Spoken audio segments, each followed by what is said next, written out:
Hello students, welcome back. हमने अपने last video में क्या पढ़ा था? रासायनिक विद्या पढ़ रहे थे हम ईथर की, जिसमें हमने फर्स्ट टाइप उसका पढ़ लिया था। आज हम क्या पढ़ेंगे? Second time. देखो फर्स्ट टाइम क्या पढ़ा था, ये आपकी ईथर होती है आर ओ आर। फर्स्ट हमने पढ़ी थी ये जो आर है, आर और ओ के बीच वाला बंध जब टूटेगा तो कौन कौन सी रिएक्शन हो सकती है ना। अब सेकंड हम क्या पढ़ेंगे? देखो फर्स्ट हमने पढ़ लिया आर ओ बंध जब टूटेगा तो इसके कारण होने वाली रिएक्शंस। फिर आपको सेकंड मैंने लिखवाई थी कि ये जो आर है एल्किल ग्रुप, इस एल्किल ग्रुप में प्रतिस्थापन रिएक्शंस कैसे हो सकती हैं उसके बारे में। तो आपको सेकंड डालनी है क्या? एल्किल ग्रुप या समूह लिख सकते हैं। एल्किल समूह की प्रतिस्थापन अभिक्रिया है क्या?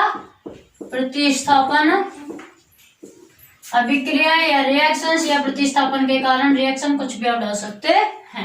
क्या पढ़ेंगे? एल्किल समूह के प्रतिस्थापन के कारण होने वाली रिएक्शंस, या ऐसे भी डाल हम सकते हैं। तो देखो इसमें क्या होगा, इसमें आपको दो तरह की रिएक्शन याद रखनी है। पहली कौन सी रिएक्शन याद रखनी होगी इसमें? जब आप ईथर का हेलोजनीकरण अंधेरे में करवाओगे, और दूसरी जब आप ईथर का हेलोजनीकरण किस में कराओगे? प्रकाश की उपस्थिति में। ठीक है, क्या करना है आपको? हेलोजनीकरण करवाना है किसमें? एल्किल समूह की प्रतिस्थापन अभिक्रियाओं में। हेलोजनीकरण दो तरह से हो सकता है, एक प्रकाश की उपस्थिति में, एक अंधेरे में। जब प्रकाश की उपस्थिति में करवाओगे तब तो क्या बनेगा? बनेगा जो तो हम रिएक्शन में देखेंगे, बनने को क्या बनेगा? पर क्लोरो पर डाई एथिल ईथर। पर आपको समझ में नहीं आएगा ये नई चीज है कि कैसे बनी, तो क्या बनेगा वो तो अपने आप हो जाएगा। मेन चीज ये कि रिएक्शन किसकी होगी, तो ईथर लेनी है आपको। और ईथर की यदि आप प्रकाश की उपस्थिति ले रहे हो तो आपको 10 क्लोरीन के अणु लेने पड़ेंगे, और यदि आप अंधेरे की उपस्थिति ले रहे हो तो 2 क्लोरीन। देखो करके देखते हैं इसमें क्या होता है। इसमें एल्किल समूह में कि हमारे पास दो तरह की रिएक्शन होगी। हमारे पास एक तो क्या होगी, जैसे CH3 CH2O CH2 CH3, ये हमारे पास ईथर हो गई आपकी डाई एथिल ईथर। अब इसकी रिएक्शन करवानी है। यदि आप रिएक्शन को किसमें कराओगे? अंधेरे कमरे में। किसमें? अंधेरे में कराओगे मतलब। तो अंधेरे में तो क्या होगा, किससे कराएंगे? हेलोजनीकरण। और हेलोजनीकरण में भी मेन चीज याद रखोगे तो क्लोरीन या ब्रोमीनीकरण ही ज्यादा करवाते हैं, तो हम जैसे क्लोरोनीकरण करवा देते हैं। अंधेरे में करवाओगे तो 2 क्लोरीन लेंगे, और अगर आप प्रकाश की उपस्थिति में कराओगे तो क्या लेंगे हम? 10। हमने 2 क्लोरीन लिए। अब देखो पढ़ क्या रहे हैं? प्रतिस्थापन रिएक्शन। प्रतिस्थापन होगा। प्रतिस्थापन का मतलब क्या है कि ये जो अपने पास एल्किल ग्रुप है, इन एल्किल ग्रुप में से किसी भी हाइड्रोजन का प्रतिस्थापन क्या होगा? यानी क्लोरीन से होगा। ठीक है, तो इसमें क्या होता है आपके ये O के बाद में ये अल्फा, ये बीटा, ऐसे ये अल्फा डैश, ये बीटा डैश। 10 चैप्टर में बताया था alpha alpha dash alpha beta क्या होते हैं ना, कार्बन होते हैं अपने ग्रुप के। इधर चले हो गए अल्फा बीटा गामा, ये alpha dash beta dash gamma dash, कोई सा भी मान सकते हैं। तो इसमें क्या होगा, आपका जो एल्किल ग्रुप है, एल्किल ग्रुप के अल्फा और अल्फा डैश कार्बन से एक एक हाइड्रोजन बाहर निकलेगा। ठीक है, अल्फा और अल्फा डैश हाइड्रोजन से एक एक हाइड्रोजन का प्रतिस्थापन होगा। भाई इनको हम ऐसे भी लिख सकते हैं क्या? देखो ऐसे भी लिख सकते हैं इनको, CH2 ये हो गया अल्फा, और इसको भी हम ऐसे लिख सकते हैं,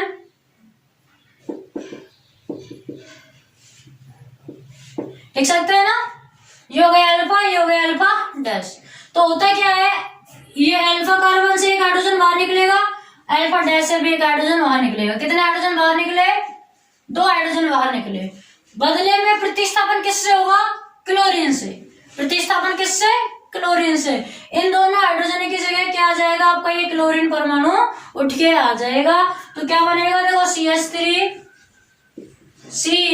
C के पास ऑलरेडी एक H तो है, दूसरा क्या लग गया? Cl। ऊपर लगा दो नीचे लगा दो कोई प्रॉब्लम नहीं। ये H हटाया ना, इस H की जगह पर एक Cl आ गया। यहाँ O है, ये लो भाई O भी लगा दो।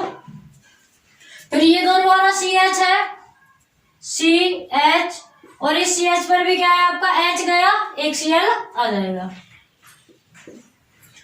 अब देखो क्या होता है इस रिएक्शन में, वो लिखना है आपको।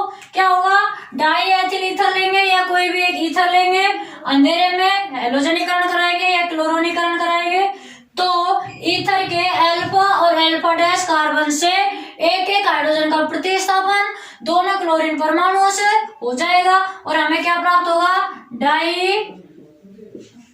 डाई हेलो ईथर प्राप्त होगा। ठीक है ना, क्या प्राप्त होगा, डाई हेलो ईथर या alpha alpha dash di halo ether भी लिख सकते हैं। क्या लिख सकते हैं, देखो अल्फा या तो alpha alpha dash di halo ether लिख दो या डाई हेलो ईथर।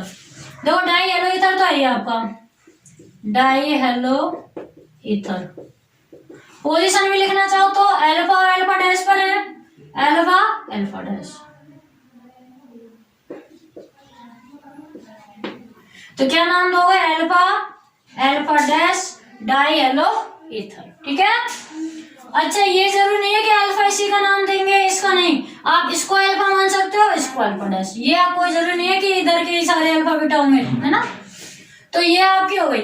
अब एक दूसरी रिएक्शन और होती है इसमें, क्या होती है, देखो ये ले लिया हमने CH3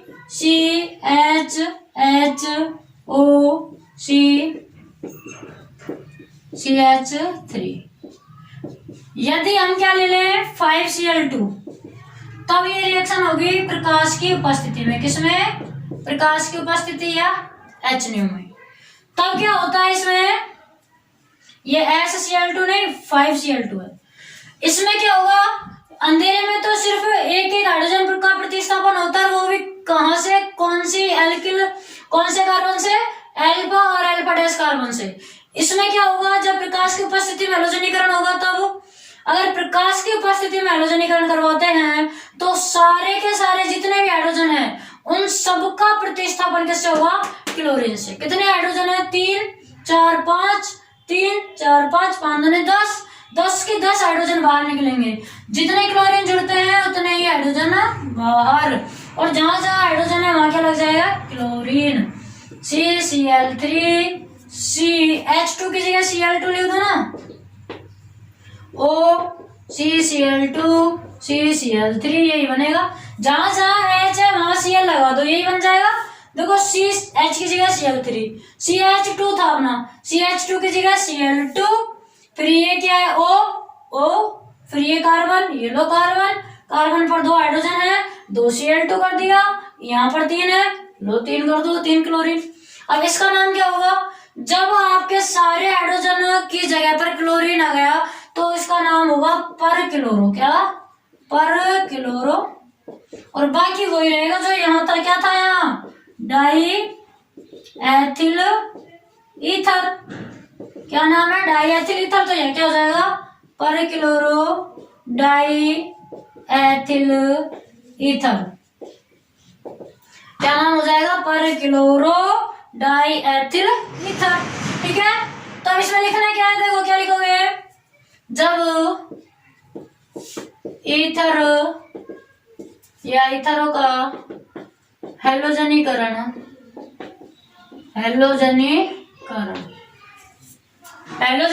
में मेन हम क्या लेते हैं, या तो क्लोरोनीकरण ही करवाओगे या ब्रोमोनीकरण, क्लोरोनीकरण या ब्रोमोनीकरण। हेलोजनीकरण में ये सबसे बेस्ट होते हैं कराने को, आप आयोडीनीकरण भी करा सकते हो, ये सबसे बेस्ट है, इनका एग्जांपल सबसे ज्यादा मिलता है। तो हेलोजनीकरण किसमें कराएं, यदि अंधेरे में कराया जाए, यदि अंधेरे में करवाते हैं तो ईथर के अल्फा व अल्फा डैश कार्बन से, अल्फा व अल्फा डैश कार्बन से एक एक हाइड्रोजन का प्रतिस्थापन,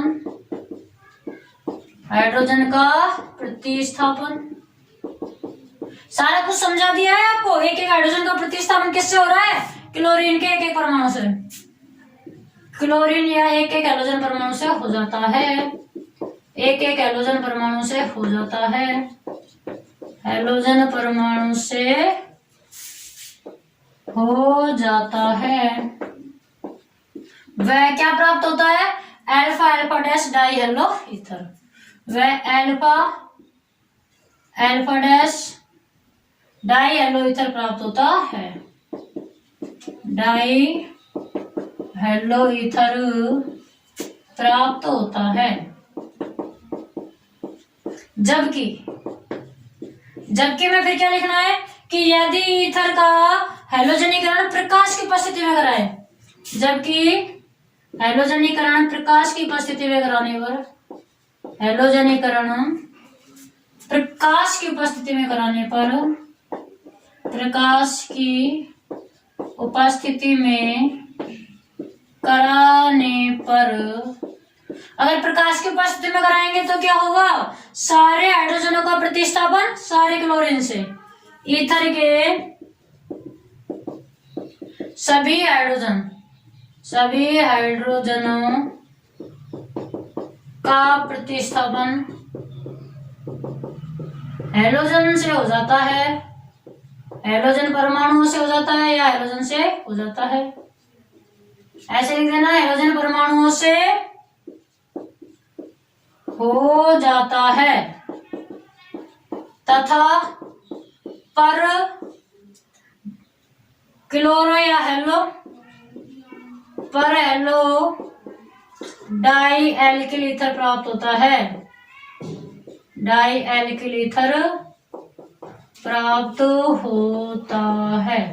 लिख देना, आप अपनी लैंग्वेज में बना के लिख सकते हो, आपकी बुक में इतना नहीं है, इस बार शॉर्ट है, बुक में सीधा सीधा लिख रखा है। क्या लिख रखा है कि जब ईथरों का हैलोजनीकरण अंधेरे कमरे में कराते हैं तो alpha alpha dash di halo ether बनता है, और जब ईथरों का हैलोजनीकरण प्रकाश की उपस्थिति में करवाते हैं तो पर क्लोरो या पर हेलो डाई एथिल ईथर बनता है। सीधा सीधा सा है, पर मेरा व्यू तो आपको मेन चीज समझाने का होता है।